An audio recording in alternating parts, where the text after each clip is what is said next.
Hi friends, welcome back to my channel. ഇനി ഞാൻ വന്നിട്ടുള്ളത് ഒരു അടിപൊളി റെസിപ്പി ആയിട്ടാണ് കേട്ടോ. അപ്പോൾ സമയം കളയാതെ പെട്ടെന്ന് തന്നെ വീഡിയോയിലോട്ട് പോയാലോ. അതിനായിട്ട് ആദ്യം തന്നെ ഒരു പാനിലേക്ക് 1 ടേബിൾ സ്പൂൺ നല്ലെണ്ണ ചേർത്ത് കൊടുക്കുന്നുണ്ട്. നല്ലെണ്ണ ഇല്ലെങ്കിൽ ഓയിൽ എടുത്താലും മതി. അപ്പോൾ ഈ റെസിപ്പി ആണെങ്കിൽ നല്ലെണ്ണയിൽ ഉണ്ടാക്കുവാണെങ്കിൽ ഒന്നുകൂടെ ടേസ്റ്റ് ആയിരിക്കും കേട്ടോ. അപ്പോൾ എണ്ണ ചൂടായിട്ട് വരുമ്പോൾ ഇതിലേക്ക് 2 ടീസ്പൂൺ നമ്മുടെ പച്ചമല്ലി ഉണ്ടല്ലോ, പച്ചമല്ലി ചേർത്ത് കൊടുക്കാം. കൂടെ തന്നെ 2 ടീസ്പൂൺ ഉഴുന്നുപരിപ്പും കൂടി ചേർത്ത് കൊടുക്കുന്നുണ്ട്.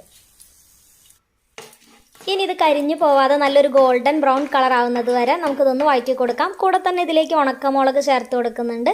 അപ്പോൾ ഞാനിവിടെ ഒരു 4 ഉണക്കമുളകാണ് കേട്ടോ. അപ്പോൾ നമ്മുടെ എരിവിനനുസരിച്ചിട്ട് ചേർത്ത് കൊടുത്താൽ മതിയാവും. ഇനി നന്നായിട്ട് ഇതൊന്ന് വറുത്തെടുക്കാം.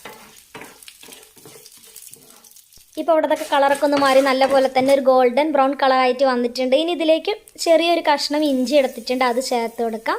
പിന്നെ നമ്മുടെ കറിവേപ്പില ചേർത്ത് കൊടുക്കുന്നുണ്ട്. അപ്പോൾ ഞാനിവിടെ 2 കപ്പോളം കറിവേപ്പില നന്നായിട്ട് കഴുകി അതിലെ വെള്ളമൊക്കെ ഒന്ന് തുടച്ചെടുത്തിട്ടുള്ളതാണ് കേട്ടോ. അത് ചേർത്ത് കൊടുത്തിട്ട് നമുക്ക് 2-3 മിനിറ്റ് നന്നായിട്ട് ഇതൊന്ന് വഴറ്റി കൊടുക്കണം. ആ എണ്ണയിൽ കിടന്നിട്ട് നമ്മുടെ ഈ ഒരു കറിവേപ്പിലൊക്കെ ഒന്ന് നന്നായിട്ടൊന്ന് മൊരിഞ്ഞിട്ട് വരണം. അതുവരേക്കും നമുക്ക് വറുത്തെടുത്താൽ മതിയാവും. ഇപ്പോൾ ഇതൊന്ന് ചൂടായിട്ട് വരുന്ന സമയത്ത് ഇതിലേക്ക് ഒരു ചെറിയൊരു കഷ്ണം പുളി, ഇത്ര തന്നെ പുളി എടുത്തിട്ടുണ്ട് കേട്ടോ. അതും കൂടെ ചേർത്തിട്ട് നമുക്ക് നന്നായിട്ടൊന്ന് മിക്സ് ചെയ്തിട്ട് എടുക്കാം.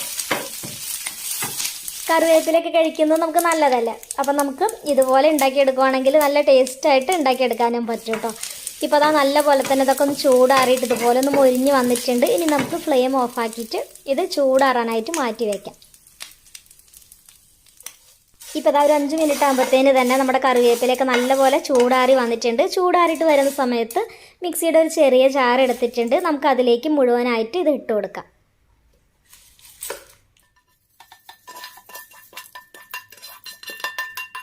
മുഴുവനായിട്ടും ഇട്ട് കൊടുത്തിട്ടുണ്ട്. ഇനി ഇതിലേക്ക് എടുത്തിട്ടുള്ളത് തേങ്ങ ചിരകിയതാണ് കേട്ടോ. അപ്പോൾ ഞാനിവിടെ ഒരു 1/2 കപ്പോളം തേങ്ങ ചിരകിയത് ചേർത്ത് കൊടുക്കുന്നുണ്ട്. കൂടെ തന്നെ ഇതിലേക്ക് നമ്മൾ ഉപ്പൊന്നും ചേർത്ത് കൊടുത്തിട്ടില്ലല്ലോ. ഇനി ഇതിലേക്ക് ആവശ്യത്തിന് ഉപ്പ് ചേർത്ത് കൊടുക്കാം. ഇനി ഇതിലേക്ക് ഒരു 2 ടേബിൾ സ്പൂൺ വെള്ളം ചേർത്ത് കൊടുക്കുന്നുണ്ട്. അപ്പോൾ വെള്ളം ഒരുപാട് ചേർത്ത് കൊടുക്കണ്ട, നോക്കിയിട്ട് വേണമെങ്കിൽ ചേർത്ത് കൊടുത്താൽ മതിയാവും. ഇനി ഇതിലേക്ക് ഞാനിവിടെ ഒരു 1/2 ടീസ്പൂൺ ശർക്കരയാണ് കേട്ടോ, ശർക്കര പൊടിച്ചതാണ് ചേർത്ത് കൊടുക്കുന്നത്. ഇതിൻ്റെ ടേസ്റ്റൊക്കെ ഒന്ന് ബാലൻസ് ചെയ്യാനായിട്ട്. അപ്പോൾ ഓപ്ഷണലാണ്, വേണമെങ്കിൽ മാത്രം ചേർത്ത് കൊടുത്താൽ മതി കേട്ടോ. ഇനി നമുക്കിതൊന്ന് അടിച്ചെടുത്തിട്ട് കൊണ്ടുവരണം. ഇപ്പോൾ ദാ നല്ലപോലെ അടിച്ചെടുത്ത് കൊണ്ടുവന്നിട്ടുണ്ട്. അപ്പം ഞാനിവിടെ 2 ടേബിൾ സ്പൂൺ വെള്ളം മാത്രമാണ് കേട്ടോ ചേർത്ത് കൊടുത്തിട്ടുള്ളത്. അപ്പം നോക്കിയിട്ട് അതിനനുസരിച്ചിട്ട് ചേർത്ത് കൊടുത്താൽ മതിയാവും. കണ്ടില്ലേ, ഇതേപോലെ നല്ല പേസ്റ്റ് പോലെ തന്നെ ഒന്ന് അരച്ചെടുത്ത് കൊണ്ടുവന്നിട്ടുണ്ട്. അപ്പോൾ ഉപ്പും പിന്നെ ചെറിയൊരു പുളിയും ഒക്കെ ആയിട്ട് നല്ല സൂപ്പറായിട്ടുള്ള ടേസ്റ്റാണ് കേട്ടോ ഉള്ളത്. അപ്പോൾ നമുക്കിത് ചോറിൻ്റെ കൂടെ കഴിക്കാനും ഇല്ലെങ്കിൽ ഇഡ്ഡലി ദോശയുടെ അതിൻ്റെ കൂടെ കഴിക്കാനൊക്കെ നല്ല സൂപ്പറായിട്ടുള്ള ടേസ്റ്റാണ്. അപ്പോൾ എല്ലാവരും ഇതേപോലെ കറിവേപ്പില വെച്ചിട്ട് ട്രൈ ചെയ്തിട്ടില്ലെങ്കിൽ ഒരു തവണയെങ്കിലും ഉണ്ടാക്കി നോക്കാം കേട്ടോ.